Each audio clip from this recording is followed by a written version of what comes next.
अगर किसी दिन आपके लैपटॉप या मोबाइल से अचानक वो आवाज़ सुनाई दे जाए जिसे आप हमेशा के लिए खो चुके हो, तो आप क्या करोगे? डिलीट दबाओगे? जिंदगी का सबसे खतरनाक अपडेट चलने दोगे? ये कहानी है एक ऐसे लड़के की जिसने अपने दादाजी को जिंदा नहीं किया बल्कि अपने पिता को समझ लिया। बेंगलुरु, रात के ठीक 2 बजे, 40वीं मंजिल का एक अपार्टमेंट। पूरा शहर सो रहा था लेकिन आरव नहीं। उसके सामने 3 मॉनिटर चल रहे थे।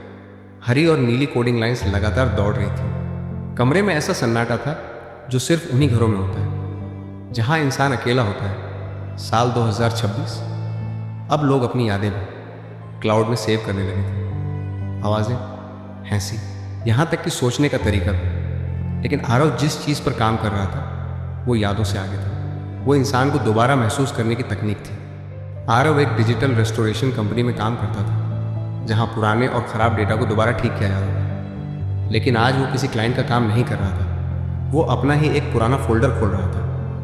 फोल्डर का नाम था प्रोजेक्ट दादाजी बेटा V1। उसके हाथ हल्के से कांप गए। 5 साल पहले कॉलेज के दिनों में जब AI नया नया आया था, मजाक में और प्यार में, उसने अपने दादाजी पंडित दीनानाथ की आवाज़, उनका बोलने का तरीका, उनकी आदतें सब रिकॉर्ड कर लिया था। तब दादाजी जिंदा थे, हंसते थे और कहते थे, अरे मशीन में भी जान डाल देगा क्या?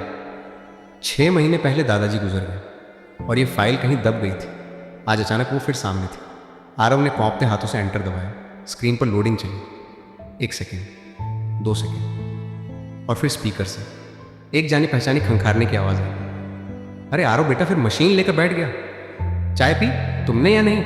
आरव का दिल एक पल के लिए रुक गया। ये रिकॉर्डिंग नहीं थी, ये जवाब दे रहा था। दादाजी, आरव ने धीरे से कहा। हाँ भाई, मैं ही हूँ। क्या हुआ? डर गया? नया ऐप बना रहा है क्या? आरव जानता था कि ये सिर्फ कोड है, एल्गोरिथम है। लेकिन उस सन्नाटे में ये आवाज़ जिंदा लग रही थी। बातें शुरू हुई। मौसम, नौकरी, जिंदगी। AI दादाजी वही पुरानी कहावतें सुना रहे थे जो असली दादाजी कहा करते थे। आरव मुस्कुराया, फिर अचानक चुप हो गया। दादाजी, मुझे लगता है पापा मुझसे खुश नहीं है। मैंने सरकारी नौकरी नहीं की, अपना स्टार्टअप शुरू किया। शायद उन्हें लगता है मैं फेल हो गया हूँ। स्क्रीन पर कर्सर कुछ देर रुका जैसे AI सोच रहा हो। फिर आवाज़ आई। आरव, तुम्हें 2005 की दिवाली याद है? नहीं, मैं बहुत छोटा था। उस दिन तुम्हारे पापा रोए थे बेटा, बहुत ज़्यादा। उन्होंने अपनी पुरानी स्कूटर बेची थी, उनकी पहली कमाई। आरव सन्न रह गया। उन्होंने वो स्कूटर इसलिए बेची थी ताकि तुम्हें वो महंगा कंप्यूटर दिला सके जिसकी जिद तुमने की थी। आरव की आंखें भर आईं। वो मुझसे कहते थे, बाबूजी, मेरा बेटा इस डिब्बे से एक दिन दुनिया बदल देगा। थोड़ा रुककर आवाज़ आई। उन्हें तुम पर शक नहीं है बेटा।